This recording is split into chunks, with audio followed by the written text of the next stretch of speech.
Welcome to Food Friends, a podcast inspiring home cooks to try new dishes in the kitchen by sharing trusted recipes, tips, and friendship. Hi, I'm Sonia. And I'm Kari. We met in Los Angeles over 15 years ago as personal chefs and haven't stopped talking about food since. We're so glad you're here. Thanks for being our food friend. If you enjoyed our podcast, please subscribe, leave us a review, and share this episode with friends. We love hearing from you, so follow us on Instagram or drop us a line at foodfriendspodcast.com. Yes, we'd love to hear from you and your food friends. Happy cooking and eating.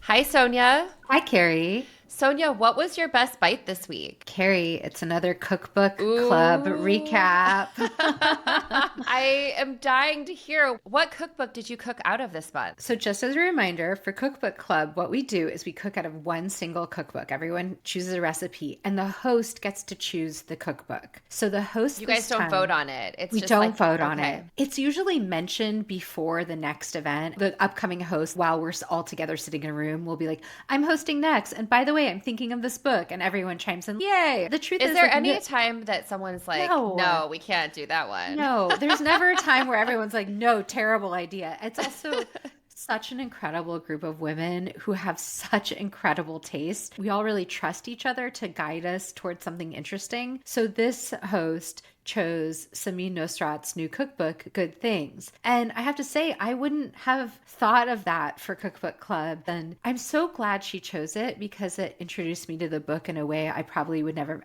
accessed it on my own. There's so many best bites. I want to tell you what everyone made. Yeah, but you have to start with, what did you make? That's what I'm going to start with. Okay. I had a busy day that day. So I definitely was like, can I choose something that's doable on this day? There are certainly more ambitious recipes. I want to say the recipe that I was interested in was a Russian burnt honey icebox cake. I was very drawn to that, but I just didn't have the time. The one I made was from her vegetable section. So one thing I want to share about the book, some of her recipes are hyper specific, especially in the protein, pasta, desserts, all of those categories. They're very well written. They're very well tested. They're very clear. In the vegetable section of her book, she divides it by types of vegetables, and then the recipes are kind of loosey-goosey. And it was surprising to me. It's something we talked about at Cookbook Club because I did the dark roasted squash. So she says any single squash. And then she tells you how to basic roast it, high temperature, salt and pepper, oil, nothing else. That's the recipe. It's not reinventing the wheel. And then she gives you 3 variations on it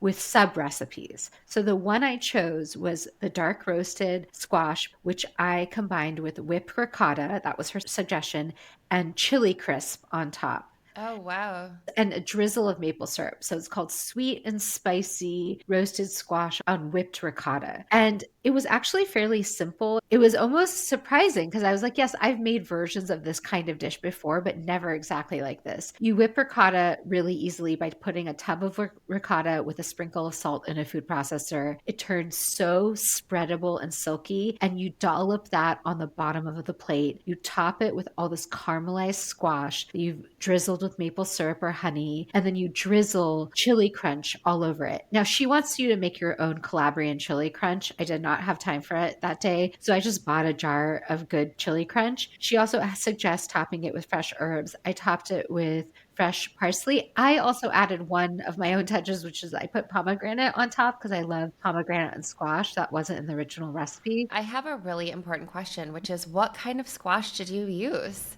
Such an important question. Yes. Did a combo. I went to the farmer's market that day and I got a red curry squash, which is like a kabocha squash. Okay. It's that bright orangey red, beautiful. And you don't have to peel it, which I love. You can eat the peel. It softens as it roasts. And then I got honey nut squash to combine with it, which I did peel. So I had wedges. That's sort of also what she recommended of both squashes. Wow, that sounds so beautiful and so delicious. You know, Samin Nosrat also worked at Chez Panisse, which is a very iconic California restaurant that really championed food from local farmers and really took the best ingredients and tried to do as little with them as possible to help those flavors shine. I think even just taking something like a tub of really great made ricotta and whipping it with a little bit of salt, that changes the experience of it. And so those different textures are really interesting. Yes, I love the squash dish. It was really good. I'm actually going to make it again tonight. I'm having people over for dinner. I Ooh. truly am making it one more time. So that's already a good sign for a recipe. There were a few other standouts. I wouldn't say mine was the best dish on the table. One of the ones that I loved that I would not have tried on my own was something Laura made. She made Samin's curried coconut soup that gets topped with this incredible take on Ming Kam, which I might be pronouncing wrong, is a traditional Southeast Asian kind of snack. It's popular in Thailand and Laos, and it is made with shallots, chili, ginger, garlic, peanuts, cashew nuts, and often small dried shrimp. Now, Oh, wow. Samin's version is different. It's a little simplified. It's not quite like that, but it is a peanutty chili topping, and it had a lot of heat to it, and it had like a citrusy element. So this creamy, incredible soup with no cream at all. It just has coconut milk with carrots. It kind of reminded me of glow soup a little, but then you also are topping it with this super punchy, spicy, textured snack mix. It was a genius dish. Wow. I would not have tried that on my own. The other thing that was interesting that people did was a couple different people made salads. And in the salad section of her cookbook, a lot of the dressings call for aquafaba, which we've talked about before. There's a couple themes in the book. You use an immersion blender a lot. A lot of the recipes call for an immersion. Thank goodness, because now I have an immersion blender, thanks to you. Yeah, so now you can put your immersion blender to work. There's like many immersion blender uses, but instead of egg yolk, she's using aquafaba as a binder in many of her dressings. Well, and I think we should also remind people what aquafaba is, which is bean water, the water that comes from a can of garbanzo beans. Yeah, so it's typically chickpeas, and that's what she's recommending, and you can do it from a can. I think she also suggests just making your own pot of beans and using that bean liquid. And when you whip up bean liquid, it acts like an egg white. It becomes very stable and thick and fluffy like a meringue. And so that is to replace any raw egg in a dressing. So one person made a salad, Lauren Chandler. She made the spicy Caesar salad, which is where you make a Caesar dressing with aquafaba instead of egg yolk, but then you add a lot of chili and heat to it. It is a very spicy Caesar salad. That was delish. And then another person, Rebecca, made shaved fennel and celery salad with a poppy seed dressing. And it had all these different toasted nuts on top, toasted pecans, toasted almond, I think. And that was a great winter salad because I don't often think of poppy seed dressing with winter salads. You think of it with strawberry spinach. Strawberry salad, in the spring. Yeah, I love that. So this was a really fun take on that. The host made the harissa apricot chicken. And there's something really interesting I want to share about the technique of this recipe. Every time I hear that, harissa, I think of you because you're always putting it in things and it has that beautiful color too. It's very vibrant red. It has cumin and coriander and all these spices. And I love it. Whether it's the paste or the dry spice blend, I love cooking that with chicken. But what she does, she also has all these dried apricots, which is so delicious. But the technique is you put the chicken thighs skin side down, and then you kind of have like a sauce around them with the dried fruit and some other ingredients. And you bake them covered, I believe, in the oven, low and slow for a long time, like an hour and a half or longer. And then at the end, you flip them over and you broil them. And it crisps up the skin, but the meat is meltingly tender. You can use a spoon to dig into it. Oh, wow. It's a very interesting technique. This is what I think Samin Nosrat excels at. It's taking these familiar flavors, but showing you a new way to combine them or cook them. Well, also just like a familiar idea, which is a roast chicken, right? Like a roast chicken, you just roast it lower and slower so it's succulent, but then you still get that crispy skin on top, which is what everyone is looking for. Yes, roast chicken, though, it's more like braised chicken. So it's like in a saucy mixture. It's more saucy. And it's chicken parts, but it's a fun way to think about chicken thighs. I'm definitely going to be thinking about that technique for other flavor profiles. And then for dessert, Rebecca not only made that salad, she also brought a dessert, and she brought these passion fruit parfaits They made me think of you because you basically are making a passion fruit curd. Oh, And wow. we don't get a lot of fresh passion fruit in Oregon. It doesn't grow here and it can be quite pricey at the grocery store. But she said she found frozen passion fruit puree, which you could find here in Portland at Providore Foods, but you can often find at specialty food stores or restaurant supply stores will have them. And she made the curd with the frozen fruit puree. Wow. It was outstanding. Wow, how fun. We know that our listeners love it when you share your cookbook club. We've had so many of our listeners write in or DM us and say that they have their own cookbook clubs. And, as someone who hasn't ever done a cookbook club like this, what I continue to hear time and time again, and I hear in what you're saying, is when everyone cooks out of the same book, you can really hear the voice of the writer, and everyone takes away something new. And it doesn't matter if you're a brand new cook or you've owned your own restaurant or you're somewhere in between that there's something that you get to learn from this shared experience of tasting all these different recipes and talking about how you made them. You really get to know an author this way because there's just no time where you would typically make 9 dishes. I didn't Yeah. list every single dish that was made. There were other fabulous dishes. There's really not a lot of context where you would do that.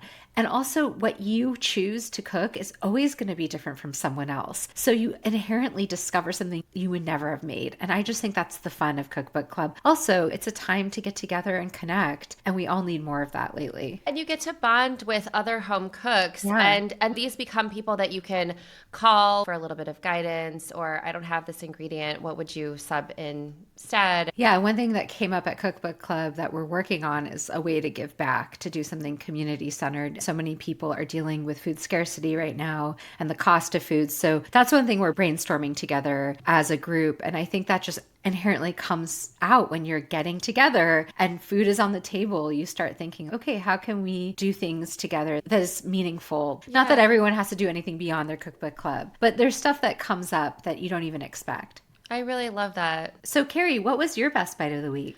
Well, Sonia, I hosted a brunch. I will get to what my best bite was, but let me please first tell you what my menu was because I really want to know. Well, I was hosting a brunch at my son's school really early on a Saturday morning. And so most of the things I really needed to make ahead of time. As you know, I've been making Adrian Hale's sourdough bread. And so I made a couple loaves of sourdough bread and I froze them. The morning of, I toasted them in the oven. I added a little drizzle of rosemary oil and a little bit of salt and pepper. And I served those with hard-boiled eggs.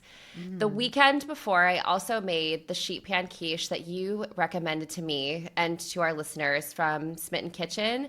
And I froze it. And so I heated that up in the morning before I went to the brunch. I had made a few loaves of banana bread and I pulled those out of the freezer on the morning of. What I also included were a couple of fruit salads. One was just a very simple citrus salad. It was just navel oranges and blood oranges. I added a pomegranate, which reminded me of you. It was actually a gift from a friend's tree. And I also had a passion fruit. And so I scooped a little of that out. So it had that sort of fragrant flavor. That was a beautiful salad. But because there were also kids there, I cut up slices of apple, slices of pear, and slices of persimmons. And I just put them in a really beautiful bowl so that people could kind of grab them and take them with them. At the end of the brunch, there was still some of that apple, pear, persimmon salad left. That's not really the kind of thing that I would eat again, like a raw salad like that, Did you have lemon juice or something on it, or was it just pure fruit with nothing else? It was just pure fruit with nothing else. I did think about putting lemon on it, but the apples were so crisp and fresh, and persimmons don't get dark. The pears got a little bit dark, but not actually too bad. Because I was really making this for kids, if they were there, I didn't want to add lemon to it. So it was really just a very simple cut up fruit. When I came home, there were some leftovers. And so instead of tossing them in my mill, which I love to put things into my mill and compost them, I put it into my slow cooker to make an apple, pear, and persimmon butter. Because you just talked about that on our podcast. It reminded me that this time last year, I was making a lot of apple butter and using it. I just let that cook down with a little bit of water. I added nothing else. It just created this really flavorful, it's a little different than the pure apple butter. It has that pear Well, That sort of persimmon is a completely different flavor too. So I imagine it has like a lot more sweetness and velvetiness maybe because it's softer fruit. Yes, it had a little bit of that pear texture to it. But what I also found to be interesting was that the persimmons took a long time to break down. And one of the steps in that recipe is that you cook it down for a long time and then you put it into your blender or your Vitamix and get it really blended up. And you add it back to your slow cooker and you cook it down even more so it's really concentrated. Now I have this jar of fruit butter in my fridge that I've been adding into yogurt in the morning. I'm also thinking about doing some kind of cookie with it. I don't know. I'm trying to decide what to do with it, but it was one of those moments where because we had that conversation and you shared that you recently made apple butter, I thought, why would I waste this? It's so smart to just combine those fall fruits together because you really can make so many different kinds of fruit butters. I make plum butter during plum season, and you can make apple butter and pear butter and persimmon butter all on their own, and it makes sense they would combine well. And I also think it is important to say that if you blend it in a blender, it is going to be a smoother consistency, but I'm too lazy. I use my immersion blender when I'm doing it, but I mean, you're going to get a better texture the way you're talking about it. And also, as it was cooking down, it really becomes like a fruit sauce. So, like, if you don't even want to go all the way down to a butter, just end up with warm apple, pear, persimmon sauce. Actually, that sounds so good with latkes. Wow. Applesauce and latkes are traditional, but the idea of this pear persimmon applesauce actually sounds even better to me. I loved hearing about your different fruit salads and also what you were serving for brunch. I think it's really helpful to be thinking about brunches this time of year because there's so much information about dinners, but we forget that sometimes we have guests in our home staying there, or we have to gather at other times of day. Having a brunch menu is just a nice thing to think about. And this sounds like really easy to execute with a lot of stuff you can make ahead of time. And I always love hearing about your cookbook club. I know our listeners do too. And I think it's so fun to think about gathering a bunch of home cooks together and seeing what recipes people are drawn to and the ones that you never thought of that you would want to cook in your own kitchen. Yeah, you have to go for it, Kari. It's time. I know. 2026, I'm going to start a cookbook club. I'm here for it. All right. Okay, well, until next time. Until next time. Bye. Bye. Thanks for being our food friend. If you enjoyed our podcast, please subscribe, leave us a review, and share this episode with friends. We love hearing from you, so follow us on Instagram or drop us a line at foodfriendspodcast.com. Yes, we'd love to hear from you and your food friends. Happy cooking and eating.